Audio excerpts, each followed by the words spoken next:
finger crocheting it starts like any crochet project, from what I learned on YouTube yesterday. And you start out by making a slip knot. So we're going to make a loop. And then I'm wrapping the end around the base of that loop, making a little spot there to run this tail through.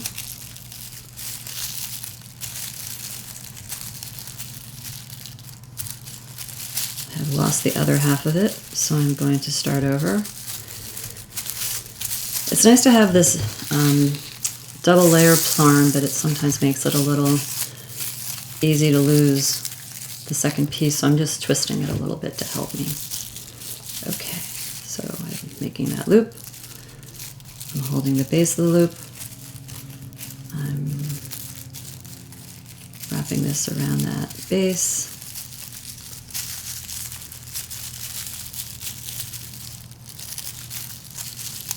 Making a loop to run the tail through, and there we go. And keep this a little loose because once we start the base of the coaster, we're going to want to tighten it up a little bit to start that circular shape. Okay, so we have our slip knot. And when you start a crochet project, you start by making a what's it called?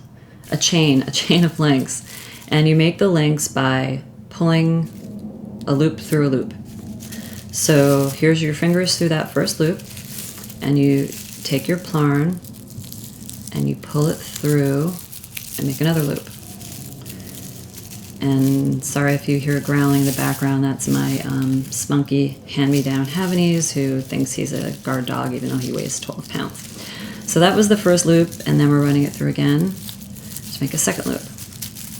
Okay, and that's all we need to start with. Making this loop loose, but not too loose. Okay, and then we're going back and we're finding the first loop that we had. There it is. And for this first round, we're doing six more loops, we'll call it, and all of them start by utilizing this first loop. So we're going to run your finger through that first loop.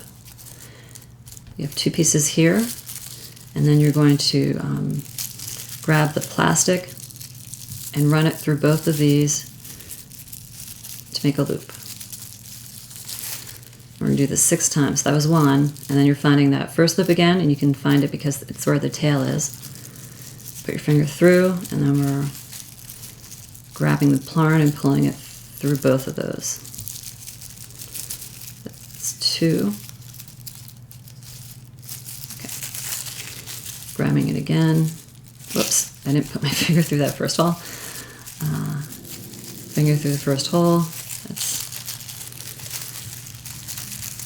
pulling the plastic through. That's 3. Through that hole.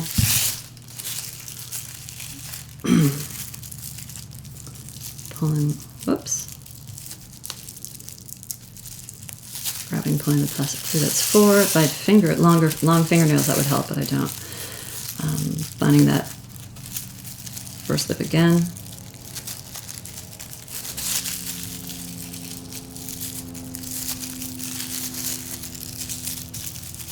I'll do one more. Finding that first loop again. Pulling that plastic through. Okay, so we've made a base to start with, and what we want to do is, I'm going to put my thumb through this to start for just for a second here, is we want to tighten this up a little bit.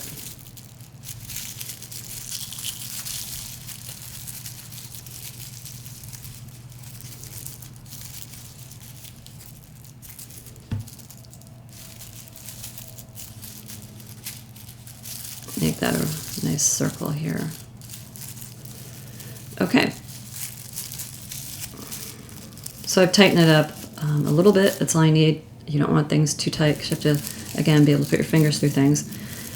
Okay, and then so what we're doing this time is this is when the actual proper crocheting starts. But it's a similar idea. You're going to hook up back to the base by putting your finger through it, and then you're going to be wrapping and pulling through in just a slightly different way.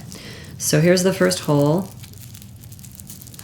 And so now you have 2 loops. We're going to this time wrap the plastic over your finger. So over one, through the first one of the loops, then over a second time, and through both of the loops.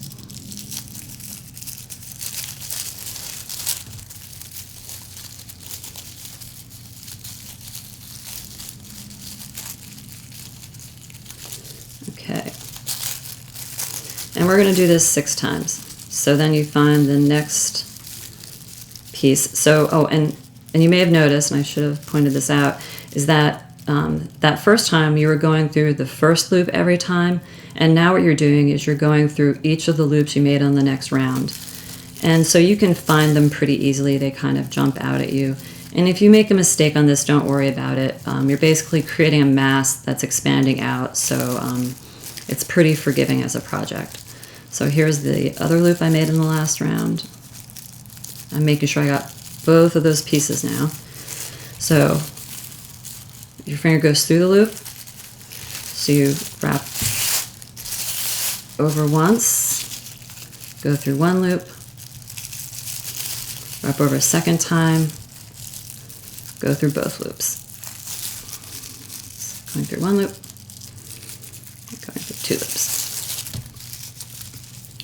And I look down here and I find the next loop.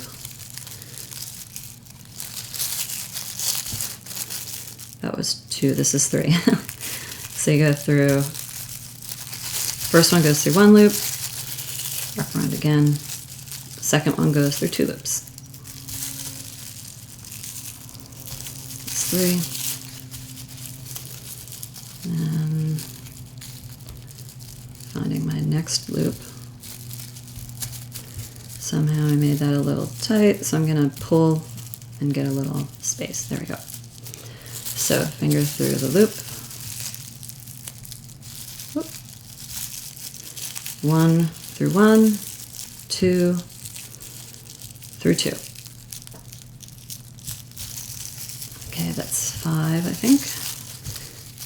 And then 6. Through 1 loop. 1. Second one. 2. I just went out of time based on my lack of long fingernails. Makes it easier. Okay, so I'm going to take a look at this now and see where I'm at. So that's the start. Okay. And then so basically what I'm going to do from now on is just keep grabbing loops and moving around until I make it wide enough. And you'll see that you can find online a couple other coaster projects with Plarn using a crochet needle, and that's another way of doing it. That might be a next project you want to do. For those, you have to count and follow a basic pattern. For me, I think it's easier to start without having to keep track of things because I kind of have a hard time keeping count of things, apparently. So this one we're just going to keep growing out and out. All right, so at this point I'm going to add, I had one bag when I experimented yesterday that had color. So I'm going to add that now while I have it, just because I think it'd be nice to have more than one color. So I'm keeping my finger in that loop to not lose my place. I'm holding the center point. I'm running the loop through and running the loop through, tugging that into place. I'm going to go ahead and add a couple of them.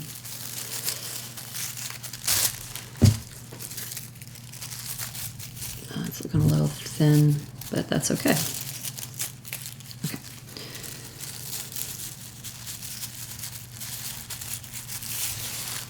Whoops. Find that center point again. Run it through. itself. Tug. Let's see how much more of that yellow I have. One more piece.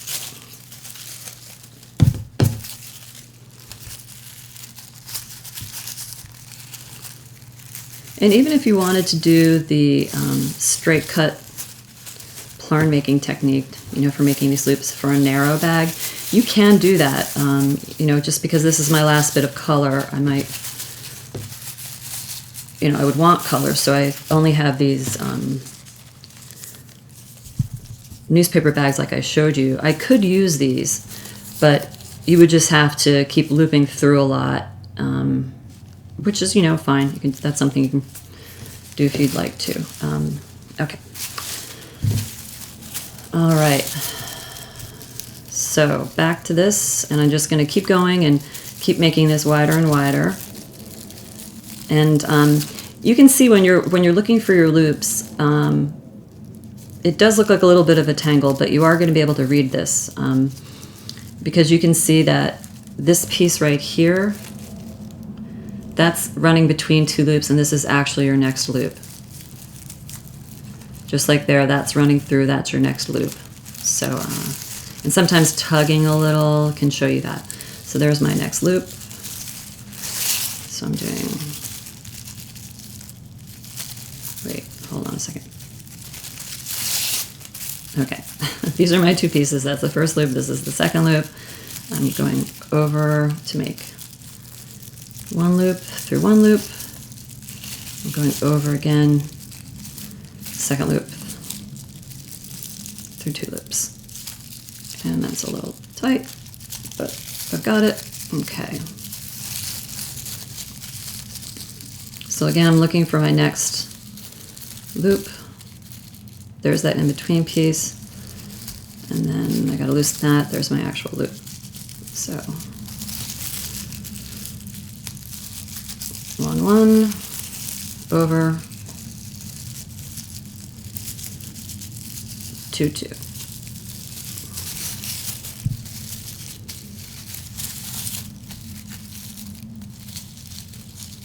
Here's my next one. 1, 1, second, 2.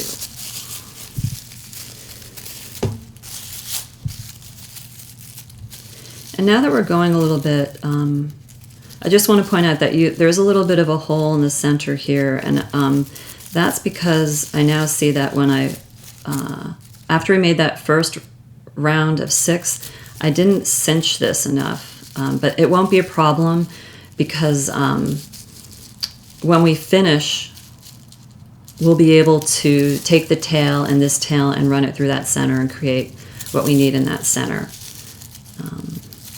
And it might even tighten up as we go along. Okay. I'm gonna find my next loop, which is right here. There's always ways to compensate later for things that might look like a problem. Just the general point there. So you basically are just gonna keep going doing this. And so I think I'm gonna stop here for a minute and then start up again when I'm closer to the end so that you can just see steps that are different from what we've already gone over. Okay, so I think I've gotten to a size that looks pretty good for stopping at. Here's where I had my finger through, and here's the tail of the Plarn line I was using. So what I'm gonna go ahead and do is try to adjust the shape a little bit. I'm going to finish this off by running this through here, kind of tie that off a little bit. And then I'm going to run this tail through to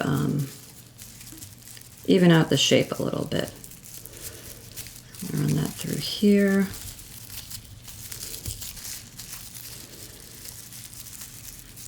Run it through here. And then I'm going to run it through what will be the back side.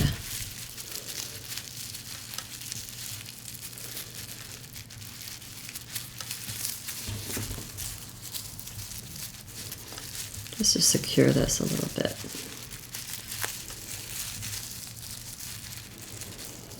And just pick anywhere for it to snug through. And once we iron this, it'll set into place. So that finished the edge. And then remember how I said to mine, I didn't cinch it down after that first round quite enough, and there's a little hole in the middle there, a bit of a gap. I'm going to take care of that now. So this is the back side, and I'm just going to run the line through the one side of the hole and through another side of the hole. Whoops, not quite through the other side of the hole.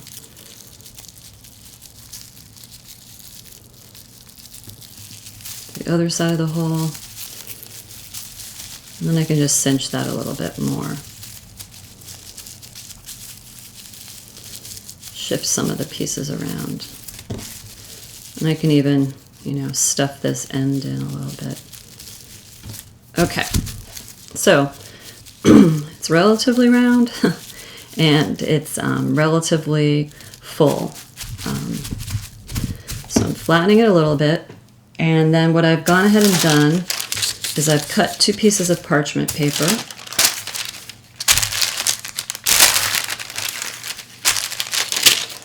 So that I can iron this. And when I made this first one, it shrunk more than I thought. So what I'm going to do this time is I'm going to measure it, the width of it, so that's at about 5 inches.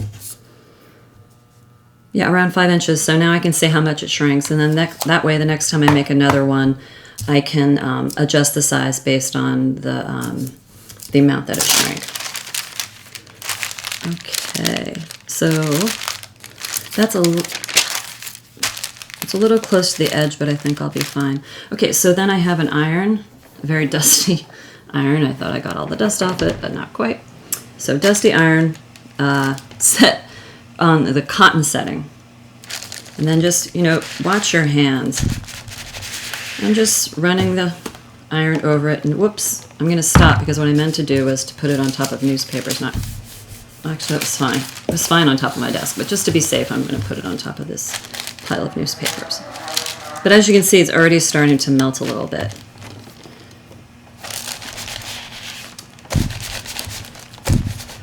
So I'm just pressing down a little bit and running it across.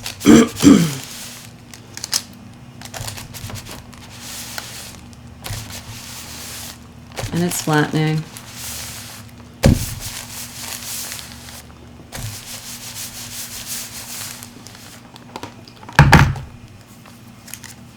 Okay, now I'm going to turn it over and iron the other side. And as you can see, it's better to cut the parchment paper with more around the edges than I did on that other side. You can hear my dog growling at something imaginary outside.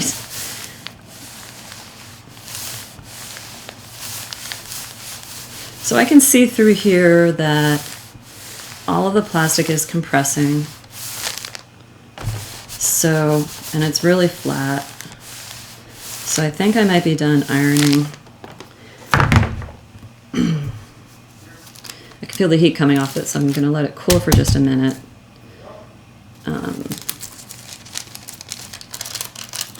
Okay, so I'm going to peel it off. And this didn't shrink as much as the other one shrank. It just mostly flattened. So that's something to keep in mind too, is that, you know, you can make these tighter, a little tighter. As I said, I'm just experimenting with this process, so.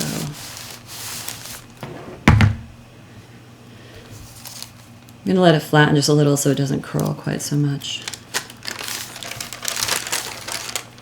But yeah, it almost looks like a lace doily from back in the day. So it peels right off the parchment paper. And, you know, I used a different kind of plastic bag that was a thinner type of bag, so I think that's why it shrank, because this basically only shrank 1/2 inch. So that's interesting. Another thing to learn, but this turned out nice and flat. So there you go. And like I said, this was my first experiment, and you can see that it came out tighter. So I think on the first one I may have crocheted a little less loose, and then this plastic bag, especially the gray that I used here, shrank more. And then this one, the brown bag I used, didn't really shrink very much at all, which is interesting. And I crocheted it looser. So, you know, trial and error is a great way to learn. And so I think what I've learned in this one is that this one seemed to be the right tightness for finger crocheting. And this one I finger crocheted just a little too loose. But it still turned out into, you know, a usable item. It'll still work as a coaster. So there you go. A finger crocheted coaster made out of Plarn. Thank you for watching.